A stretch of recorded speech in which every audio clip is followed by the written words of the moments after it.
भौमासुर नाम का एक असुर था। भौमासुर का एक नाम नरकासुर भी था।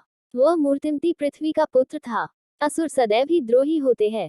अत्यधिक शक्तिशाली हो जाने पर भौमासुर ने वरुण देव के सिंहासन का छत्र छीन लिया था। देवताओं की माता अदिति के कर्णफूल लेकर भौमासुर ने स्वर्ग लोक पर विजय प्राप्त कर ली थी।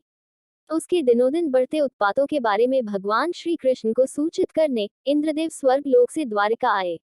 इंद्रदेव से भौमासुर के विषय में सुनकर भगवान श्री कृष्ण ने अपनी पत्नी सत्यभामा के साथ गरुड़ पे सवार होकर तत्काल ही भौमासुर के निवास स्थान की ओर प्रस्थान किया। निम्न योनि से लेकर उच्च योनि देवता आदि सभी श्री भगवान की कृपा पर ही आश्रित है, किंतु अहंकार वश भूल जाते हैं। खुद को ही कर्ता धर्ता समझकर उत्पात शुरू कर देते हैं। भगवान श्री कृष्ण जब असुर के समक्ष आए तो शक्तिशाली असुर और उसकी सेना भगवान पर खड्ग, गदा, भाला, बाण और त्रिशूल आदि अनेक आयुधों की वर्षा करने लगे। श्री भगवान की असीम शक्ति का उसे तनिक भी अनुमान न था। तब भगवान श्री कृष्ण ने अपने सुदर्शन चक्र से उसकी समस्त सेना, सेनापति और आयुधों को नष्ट कर दिया। जब उसने देखा कि श्री भगवान ने उसके सभी सैनिकों सेनापतियों का संहार कर दिया है तो वह अत्यंत क्रुद्ध हुआ और छल पूर्वक युद्ध करने लगा। श्री भगवान गरुड़ की पीठ पर बैठ युद्ध कर रहे थे। भौमासुर ने अनेकों प्रकार के छल का प्रयोग किया, किंतु उसको समझ आने लगा कि उसका कोई भी छल श्री कृष्ण पर काम नहीं करेगा और उसे ज्ञात हो गया श्री कृष्ण का वध करने की समस्त चातुरी में उसे निराशा ही प्राप्त होगी। फिर भी उसने त्रिशूल लेकर अंतिम बार श्री कृष्ण पर प्रहार करने का प्रयास किया। त्रिशूल उन तक आ पाता इसके पूर्व ही श्री भगवान के सुदर्शन चक्र ने भौमासुर का सिर काट दिया। कर्णफूलों और मुकुट से सुशोभित उसका सिर भूमि पे गिर पड़ा। संत जन श्री भगवान का यशोगान करने लगे और स्वर्ग के देवता पुष्प वर्षा करने लगे।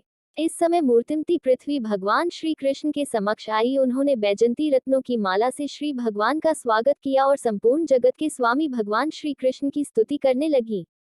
उन्होंने भगवान श्री कृष्ण के चरणों में दंडवत प्रणाम किया और अत्यंत भक्तिभाव पूर्वक कहा, शंख, चक्र, गदा और पद्म के चारों चिन्हों से विभूषित समस्त देवताओं के ईश्वर आपको मेरा सादर प्रणाम है। प्रिय भगवान, आप परमात्मा हैं।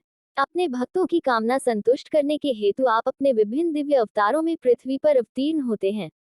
आप समस्त प्रकार के धर्म, यश, संपत्ति, ज्ञान और वैराग्य के सागर हैं।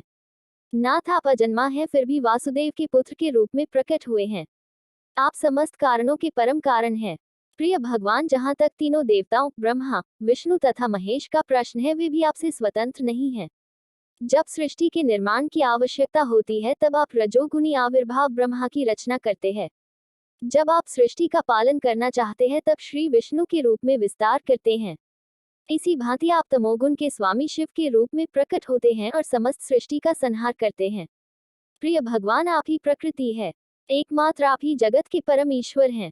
जब भगवान श्री कृष्ण ने पृथ्वी माता की स्तुति सुनी तो उन्होंने उनको समस्त भयप्रद स्थितियों से मुक्त कर दिया। तत्पश्चात भगवान श्री कृष्ण ने भौमासुर के महल में प्रवेश किया। भौमासुर के महल में श्री भगवान ने 16,100 राजकुमारियों को देखा, जिनका हरण करके उसने उन्हें बंदी बना रखा था। जब राजकुमारियों ने महल में प्रवेश करते हुए श्री भगवान को देखा तो तत्काल भगवान के सौंदर्य पर मुग्ध हो गई, उनकी अहेतुकी दया की प्रार्थना करने लगी। वे सब की सब विधाता से प्रार्थना करने लगी कि श्री कृष्ण उनके पति हों। राजकुमारियां श्री भगवान से बोली, हे प्रभु, हम सब उस पापी भौमासुर के महल में वर्षों से बंदी है और दूषित भी। हम अब यहाँ से मुक्त होकर भी किस प्रकार जीवित रहेंगी? हमको प्रेम और सम्मान की दृष्टि से कौन देखेगा? हमारे लिए मर जाना ही श्रेष्ठ है। हे स्वामी, हमने सुना है कि आप श्री भगवान ही इस मृत्युलोक में अवतरित हुए हैं, तो हे जगतपति, आप ही हम सब पतित स्त्रियों का उद्धार कीजिए अपने श्री चरण कमल की दासी बनाकर। निष्ठापूर्वक तथा गंभीरता से उन्होंने विशुद्ध भक्तिभाव से अपने अपने हृदय श्री कृष्ण भगवान के चरण कमलों में अर्पित किए। सबके हृदय में निवास करने वाले परम ब्रह्म परमात्मा श्री कृष्ण उनकी निर्दोष इच्छा को समझ सकते थे और वे उन राजकुमारियों को पत्नी रूप में स्वीकार करने लिए सहमत हो गए। इस प्रकार उन्होंने उन सबके लिए उपयुक्त वस्त्रभूषणों का प्रबंध किया और प्रत्येक को पालकी पे बिठा द्वारिका भेज दिया। द्वारिका जाकर श्री भगवान ने 16,100 राजकुमारियों के साथ विवाह का आयोजन किया। 16,100 रूपों में अपना विस्तार करके श्री भगवान ने विभिन्न महलों में एक ही शुभ घड़ी में उन सबसे विवाह किया। इस प्रकार उन्होंने इस सत्य को स्थापित कर दिया कि अन्य कोई नहीं अपितु केवल श्री कृष्ण ही स्वयं भगवान है। उनके लिए कुछ भी असंभव नहीं है, क्योंकि श्री कृष्ण ही परम ईश्वर हैं। वे सर्वशक्तिमान, सर्वव्यापक तथा अविनाशी है, अतएव इस लीला में कुछ भी आश्चर्यजनक नहीं है। भगवान श्री कृष्ण की 16,108 रानियों के अलग अलग महल थे और श्री भगवान सभी के साथ उनके अलग अलग महलों में एक साथ उपस्थित रहते थे। उनकी पत्नियां इतनी सौभाग्यशाली थीं कि उन्हें पति रूप में श्री भगवान प्राप्त हुए।